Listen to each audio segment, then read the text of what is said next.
بسم اللہ الرحمن الرحیم۔ اللہ کے نام سے شروع کرتا ہوں جو بہت ہی مہربان ہمیشہ رحم فرمانے والا ہے۔ نعمت الباری فی شرح صحیح بخاری، تصنیف علامہ غلام رسول سعیدی۔ تعریف حدیث۔ علم حدیث کی دو قسمیں ہیں، علم حدیث روایہ اور علم حدیث درایا۔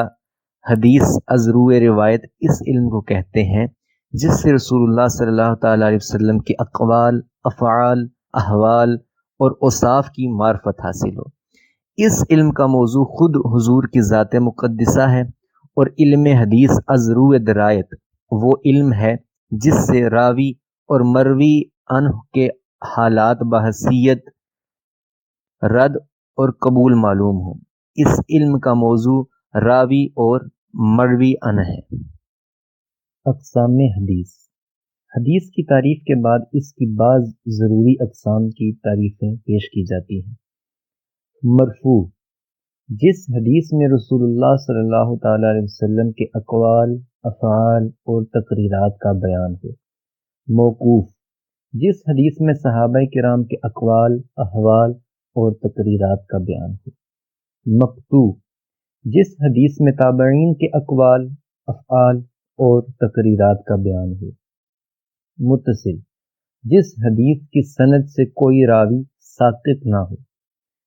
معلق، جس حدیث کی سند کے شروع سے راوی کو حذف کر دیا جائے، خواہ یہ حذف بعض کا ہو یا کل کا۔ مرسل، جس حدیث کی سند کے اخیر سے راوی کو ساقط کر دیا جائے، مثلا تابعی حضور سے روایت کرے اور صحابی کو چھوڑ دے۔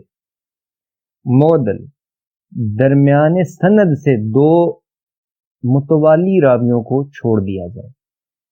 منقطع بمعنی اخص، دو سے زیادہ راویوں کو سند میں ایک جگہ سے یا دو راویوں کو متعدد جگہ سے چھوڑ دیا جائے۔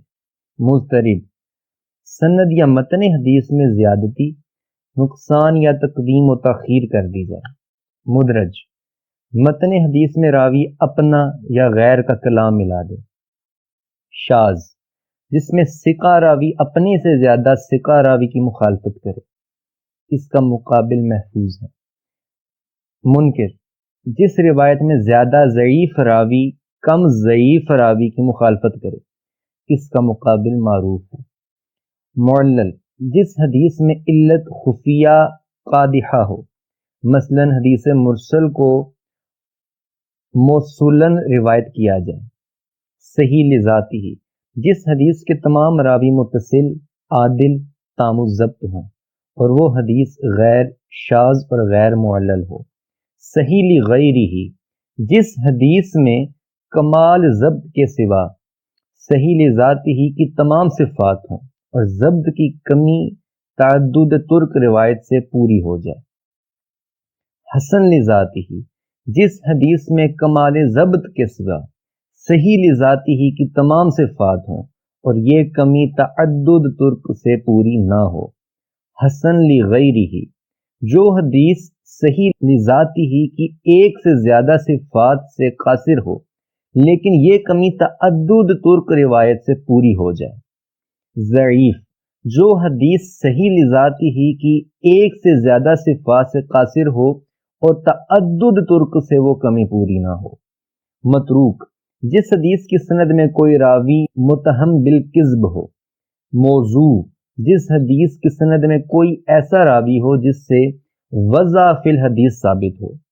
غریب، جس حدیث کی سند کا کوئی راوی سلسلہ سند کے کسی شیخ سے روایت میں منفرد ہو۔ عزیز، جس حدیث کے دو راوی ہوں پھر سلسلہ سند کے ہر راوی سے کم از کم دو شخص روایت کرتے ہیں۔ مشہور، جو حدیث دو سے زیادہ ترک سے مروی ہو، یعنی سلسلہ سند میں کسی شخص سے بھی 3 سے کم راوی نہ ہو اور نہ زیادتی حد تواتر سے کم ہو۔ متواتر، جو حدیث ہر دور میں اتنے کثیر ترک سے مروی ہو کہ ان روایات کا توافق علی الکذب عادتاً محال ہو۔ اقسام کتب حدیث۔ صفحہ نمبر 60۔ کتب حدیث کی انواع اور اقسام کافی زیادہ ہیں، یہاں پر بعض ضروری اقسام کو بیان کیا جا رہا ہے۔ صحیح، جس کتاب کے مصنف نے صرف احادیث صحیحہ کا التزام کیا ہو، جیسے صحیح بخاری اور صحیح مسلم وغیرہ۔ جامعہ، جس کتاب میں 8 عنوانوں کے تحت احادیث لائی جائیں، اور وہ یہ ہیں: سیر، آداب، تفسیر، عقائد، فتن، احکام، اشراط، مناقب، جیسے بخاری اور ترمذی وغیرہ۔ سنن، جس کتاب میں فقط احکام سے متعلق احادیث ہوں، جیسے سنن ابی داؤد، نسائی۔ مسند، جس کتاب میں ترتیب صحابہ سے احادیث لائی جائیں، جیسے مسند امام احمد بن حنبل۔ معجم، جس کتاب میں ترتیب شیوخ سے احادیث لائی جائیں، جیسے معجم طبرانی۔ مستخرج، جس کتاب میں کسی اور کتاب کی حدیث کو ثابت کرنے کے لیے ان احادیث کو مصنف کتاب کے شیخ یا شیخ الشیخ کی دیگر اسناد سے وارد کیا جائے، جیسے مستخرج لابی نعیم علی البخاری۔ مستدرک، جس کتاب میں مختلف ابواب کے تحت ان حدیث کو لایا جائے جو ان ابواب میں کسی اور مصنف سے رہ گئی ہیں، جیسے حاکم کی مستدرک علی الصحیحین۔ غریب، عزیز اور مشہور، ان میں سے ہر قسم کو خبر واحد کہا جاتا ہے۔ صفحہ نمبر 61۔ رسالہ، جس کتاب میں جامعہ کے 8 عنوانوں میں سے کسی ایک عنوان کے تحت احادیث ہوں، جیسے امام احمد کی کتاب الزہد آداب میں اور ابن جریر طبری کی کتاب تفسیر میں۔ جز، جس کتاب میں صرف ایک موضوع پر احادیث ہوں، جیسے امام بخاری کی جز القراءۃ خلف الامام۔ اربعین، جس کتاب میں 40 احادیث ہوں، جیسے اربعین نووی۔ امالی، جس کتاب میں شیخ کے املا کرائے ہوئے فوائد حدیث ہوں، جیسے امالی امام محمد۔ اطراف، جس کتاب میں حدیث کا صرف وہ حصہ ذکر کیا جائے جو بقیہ پر دلالت کرے، اور پھر اس حدیث کے تمام ترک اور اسانید بیان کر دیے جائیں، یا بعض کتب مخصوصہ کی اسانید بیان کی جائیں، جیسے اطراف الکتب الخمسہ، ابی العباس اور اطراف المزی۔ طبقات کتب حدیث، شاہ ولی اللہ نے کتب حدیث کی صحت، شہرت و مقبولیت کے اعتبار سے 4 طبقے بیان کیے ہیں، جن کو ہم تلخیص کے ساتھ پیش کر دیتے ہیں۔ نمبر 1، پہلا طبقہ ان کتابوں کا ہے جن کی صحت، شہرت اور مقبولیت سب سے زیادہ ہے، جیسے صحیح بخاری، صحیح مسلم اور موطا امام مالک۔ دوسرا طبقہ ان کتابوں کا ہے جو صحت، شہرت اور مقبولیت میں پہلے طبقہ کے قریب ہیں۔ اس طبقہ کی اکثر کتابوں میں اکثر حدیث صحیح اور حسن ہیں، بعض ضعیف روایات بھی آ گئی ہیں لیکن ان کا ذوق بیان کر دیا گیا ہے، جیسے جامع ترمذی، سنن ابی داؤد اور سنن نسائی۔ 3، اس طبقہ میں ان مصنفین کی کتابیں ہیں جو امام بخاری اور مسلم پر مقدم اور ان کے معاصر یا ان کے مقارب تھے۔ حدیث میں ان کی فنی مہارت مسلم تھی، لیکن ان کی تصانیف میں دوسرے طبقہ کی بنسبت ضعیف روایات زیادہ ہیں، بلکہ بعض ایسی حدیث بھی ہیں جو متہم بالوضع ہیں، جیسے مسند شافعی، سنن ابن ماجہ، مصنف عبد الرزاق، مصنف ابن ابی شیبہ، سنن دارمی، سنن دارالقطنی، سنن بہقی اور تصنیف طبرانی۔ چوتھا طبقہ میں ان متاخرین علماء کی کتابیں ہیں جن کی روایات کردہ حدیث کا قرون اولیٰ میں ثبوت نہیں ملتا۔ اس سے 2 ہی مطلب ہیں، یا تو متقدمین کو ان حدیث کی اصل نہیں مل سکی، یا انہوں نے ان روایات میں کوئی علت خفیہ دیکھ کر ترک کر دیا، جیسے ویلمی، ابو نعیم اور ابن عساکر وغیرہ کی تصانیف۔ مراتب ارباب حدیث، سطور ذیل میں مراتب ارباب حدیث کا بیان کیا جاتا ہے۔ طالب، حدیث کا متعلم۔ شیخ، حدیث کے معلم کو محدث یا شیخ کہتے ہیں۔ حافظ، جس شخص کو 1,00,000 احادیث متنن و سندن اور اس کے رواہ کے احوال جرحن و تعدیلن محفوظ ہوں۔ حجہ، جس شخص کو 3 لاکھ حدیث متنن و سندن و جرحن و تعدیلن محفوظ ہوں۔ حاکم، جس شخص کو تمام حدیث مرویہ متنن و سندن اور جرحن و تعدیلن محفوظ ہوں۔ صفحہ نمبر 62، حدیث ضعیف کے افراد۔ جب حدیث کی سند میں کوئی تان یا جرح پائی جائے تو وہ حدیث باعتبار سند کے مطعون اور مجروح ہو جاتی ہے۔ سطور سابقہ میں اس کی چند اقسام بیان کی گئی ہیں، مثلا مضطرب، منقطع، معلول، منکر، متروک، مبہم وغیرہ۔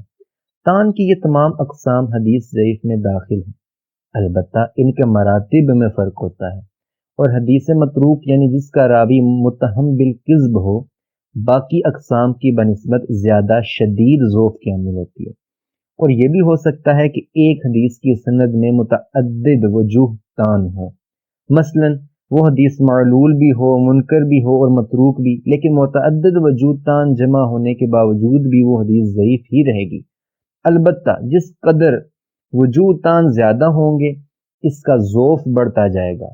بتلانا یہ مقصود ہے کہ سند میں تان اور جرح کی زیادتی اس کے وضع اور بتلان کو مستلزم نہیں ہوتی۔ حدیث کو صرف اس وقت موضوع قرار دیا جائے گا جب اس کی سند میں کوئی وضع راوی آ جائے۔ غیر صحیح کی تحقیق۔ بعض دفعہ محدثین حضرات کسی سند کے بارے میں لکھتے ہیں یہ سند صحیح نہیں ہے۔ اس جملہ سے بعض ناواقف لوگ یہ مغالطہ کھاتے ہیں کہ یہ حدیث موضوع یا باطل ہے، حالانکہ اصطلاح محدثین میں صحیح، غلط یا باطل کا مقابل نہیں ہوتا، بلکہ صحیح کے مقابلہ میں صحیح لی غیری ہی، حسن لی ذاتی ہی، حسن لی غیری ہی اور ضعیف یہ سب شامل ہیں۔ اور جب وہ کہتے ہیں کہ یہ حدیث صحیح نہیں ہے تو اس کا مطلب ہوتا ہے یہ صحیح لی ذاتی نہیں ہے، اور ایسی صورت میں یہ صحیح لی غیری ہی، حسن لی ذاتی ہی یا حسن لی غیری ہی ہو سکتی ہے۔ خلاصہ یہ ہے کہ صحت کی نفی تو ذوق کو بھی مستلزم نہیں، چاہے جائے کہ صحت کی نفی سے وضع یا بطلان کا حکم لازم ہے۔ اس مبحث کی نفیس تحقیق اعلیٰ حضرت امام احمد رضا خان بریلوی نے رسالہ منیر العینین میں بیان فرمائی۔ متن اور سند میں احکام کا فرق۔ راوی کی مجروحیت اور وجوہ تان کا تعلق سند سے ہوتا ہے۔ متن حدیث کا حکم دوسرے قرائن کے اعتبار سے کیا جاتا ہے۔ یہ ممکن ہے کہ کسی صحیح حدیث کو ایک وضاع راوی بیان کرے، پس اس سند کے اعتبار سے تو اس حدیث کو موضوع کہا جائے گا، لیکن فی نفس ہی وہ حدیث موضوع نہیں کہلائے گی۔ البتہ جب کسی حدیث کی سند میں کوئی وضاع راوی ہو اور اس حدیث کا متن کسی طریقہ سے ثابت نہ ہو تو وہ حدیث مطلقاً موضوع کہلائے گی۔ اس کی مثال یہ ہے کہ علامہ شمس الدین ذہبی میزان الاعتدال میں بیان فرماتے ہیں کہ امام احمد بن حنبل نے حدیث طلب العلم الفریدہ کو موضوع فرمایا۔ علامہ ذہبی فرماتے ہیں کہ یہ حدیث اس سند کے اعتبار سے موضوع ہے۔ عن ابراہیم بن موسیٰ المروزی عن مالک عن نافع عن ابن عمر رضی اللہ تعالیٰ عنہ۔ علامہ ذہبی فرماتے ہیں کہ یہ حدیث اس سند کے اعتبار سے موضوع ہے، ورنہ نفس حدیث دیگر طرق ضعیفہ سے ثابت ہے۔ اسی طرح تمہید میں حافظ ابن البر نے حدیث الصلاۃ بسواک خیر من 70 صلاۃ کو باطل کہا ہے، لیکن علامہ سخاوی فرماتے ہیں کہ یہ حکم بھی اس خاص سند کے اعتبار سے ہے۔ اسی طرح حدیث ضعیف میں بھی ضعیف کا حکم باعتبار سند کے ہوتا ہے، اور یہ بھی ہو سکتا ہے کہ کسی صحیح حدیث کو ایک ضعیف راوی بیان کرے، اس سند کے اعتبار سے وہ حدیث ضعیف کہلائے گی، لیکن متن حدیث کا یہ حکم نہیں ہوگا۔ علامہ نووی فرماتے ہیں ضعیف راوی کی روایات میں صحیح، ضعیف اور باطل ہر قسم کی حدیث ہوتی ہیں۔ محدثین ان تمام روایات کو لکھ لیتے ہیں، پھر اہل علم ان کو تمیز دیتے ہیں، اور یہ ان کے لیے آسان ہے۔ اسی دلیل سے سفیان ثوری نے اس وقت استدلال کیا جب ان سے کلبی کی روایات قبول کرنے پر اعتراض کیا گیا تو انہوں نے کہا میں اس کے صدق اور کذب میں تمیز کر لیتا ہوں۔ صفحہ نمبر 63۔ اور طلاق وغیرہ میں حدیث صحیح یا حسن کے سوا اور کسی پر عمل درست نہیں، الا یہ کہ اس میں احتیاط ہو، مثلا بیع یا نکاح کی کراہت میں کوئی حدیث ضعیف وارد ہو۔ حدیث ضعیف کی تقویت، فضائل اعمال اور باب مناقب میں عموماً حدیث ضعیفہ کا اعتبار کیا جاتا ہے، اسی لیے مناسب معلوم ہوتا ہے کہ یہاں پر ان بعض قرائن کا ذکر کر دیا جائے جن کی بنا پر حدیث ضعیف قوی ہو جاتی ہے اور اس کا ذوق جاتا رہتا ہے۔ پہلی صورت یہ ہے کہ جب حدیث ضعیف متعدد اسناد سے مروی ہو تو وہ حسن لغیری ہو جاتی ہے، چنانچہ تمام مستند اصول حدیث کی کتابوں میں یہ مسئلہ مرقوم ہے۔ محقق علی الاطلاق امام ابن حمام نے بھی فتح القدیر میں اس کو وضاحت سے بیان فرمایا ہے، اور علامہ شعرانی لکھتے ہیں جب حدیث ضعیف متعدد اسانید سے مروی ہو تو جمہور محدثین اس سے استدلال کرتے ہیں اور اس کو گاہے صحیح کے ساتھ اور گاہے حسن کے ساتھ لاحق کرتے ہیں۔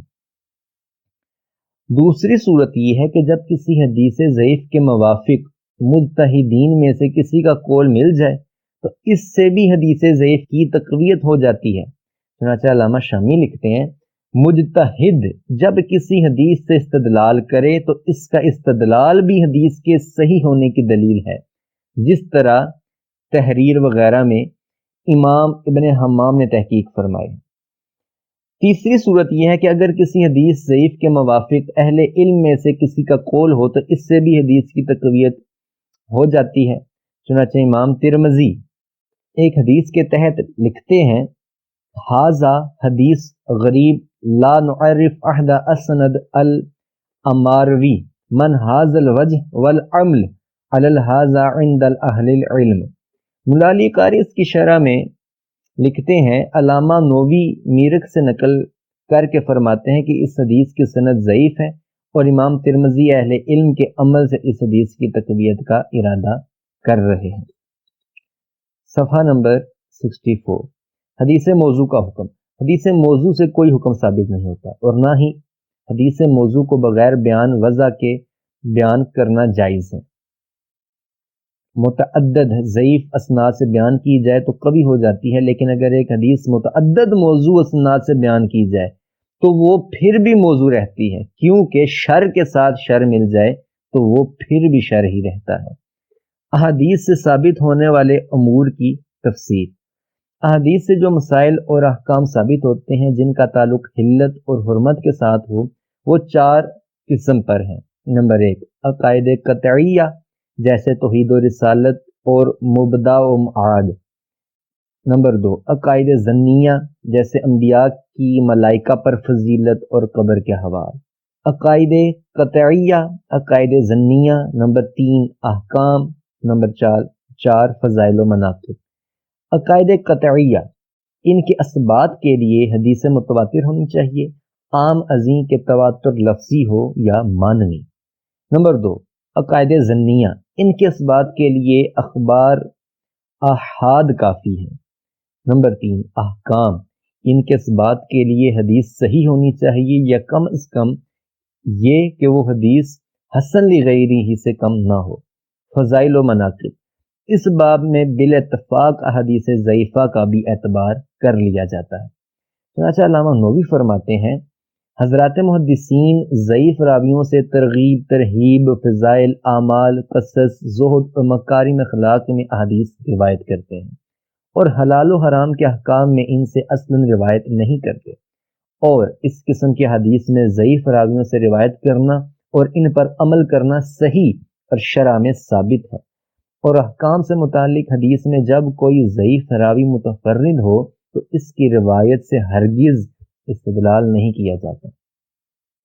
علامہ نووی کی اس عبارت سے ظاہر ہو گیا کہ فضائل و مناقب میں ضعیف روایات کو قبول کیا جاتا ہے اور ان کے مقتضی پر عمل بھی ہوتا ہے، البتہ احکام میں ضعف کا اعتبار نہیں ہوتا، لیکن بعض صورتوں میں احتیاط کے پیش نظر احکام بھی ضعیف روایات کا اعتبار کر لیا جاتا ہے۔ نیز علامہ نووی لکھتے ہیں حضرات محدثین، فقہا اور دیگر علماء کرام فرماتے ہیں کہ فضائل اعمال اور ترغیب و ترہیب میں حدیث ضعیف پر عمل کرنا مستحب ہے جبکہ وہ موضوع نہ ہو، لیکن حلال و حرام کے احکام مثلا بیع نکاح وغیرہ میں اس سے استدلال نہیں کیا جاتا، صرف حدیث صحیح یا حسن پر عمل کیا جاتا ہے۔ ابتدا صفحہ نمبر 65۔ چوتھی صورت یہ ہے کہ بعض اوقات صالحین کے عمل سے بھی حدیث کی تقویت ہو جاتی ہے، چنانچہ صلاۃ و تسبیح جس روایات سے ثابت ہے وہ حدیث ضعیف ہے، اور حاکم اور بہقی نے اس کی تقویت کی وجہ یہ بتلائی ہے کہ عبداللہ بن مبارک کے عمل کی وجہ سے یہ حدیث تقویت پا گئی۔ علامہ بہقی لکھتے ہیں کہ عبداللہ بن مبارک صلاۃ و تسبیح پڑھا کرتے تھے، اور بعد کے تمام علماء اس کو ایک دوسرے سے نقل کر کے پڑھتے رہے، جس وجہ سے اس حدیث مرفوع کو تقویت حاصل ہو گئی۔ اس کے علاوہ تجربہ اور کشف سے بھی حدیث ضعیف کی تقویت ہو جاتی ہے، چنانچہ ملا علی قاری نے اسی بحث میں ابن عربی کے کشف سے ایک حدیث کی تقویت کا واقعہ بیان کیا ہے۔ شیخ قاسم نانوتوی متوفی 1297 ہجری لکھتے ہیں، نقل حضرت جنید رضی اللہ تعالی عنہ کے کسی مرید کا رنگ یکا یک متغیر ہو گیا۔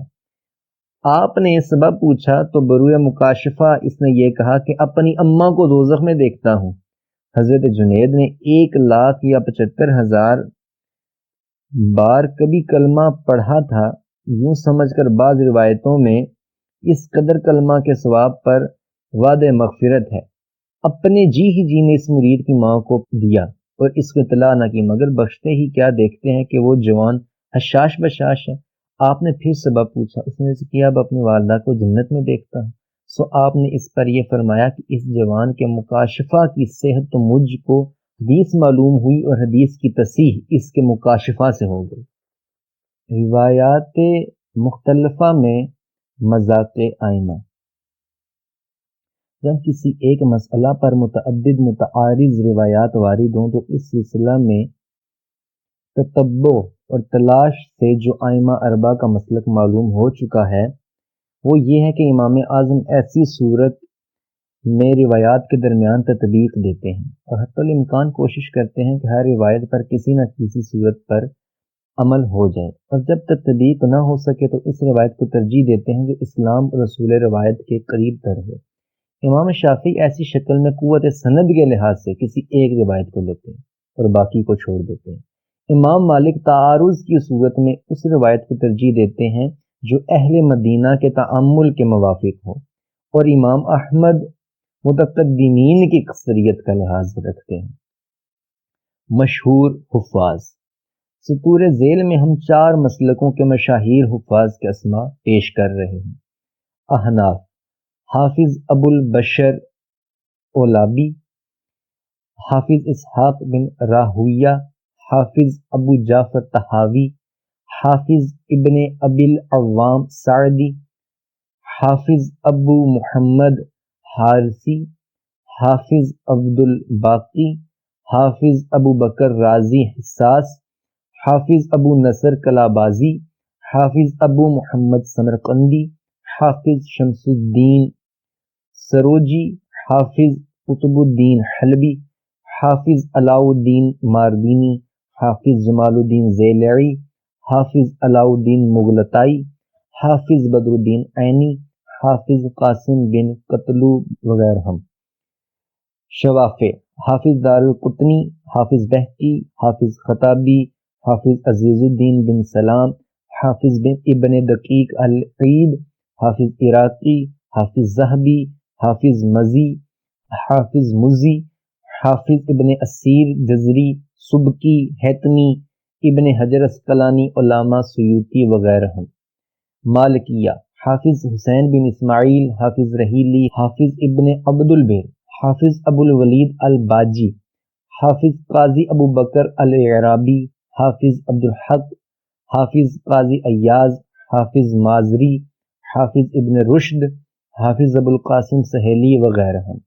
حنابلہ: حافظ عبد الغنی المقدسی، حافظ ابو الفرج بن الجوزی، حافظ ابن قدامہ، حافظ ابن رجب وغیرہ۔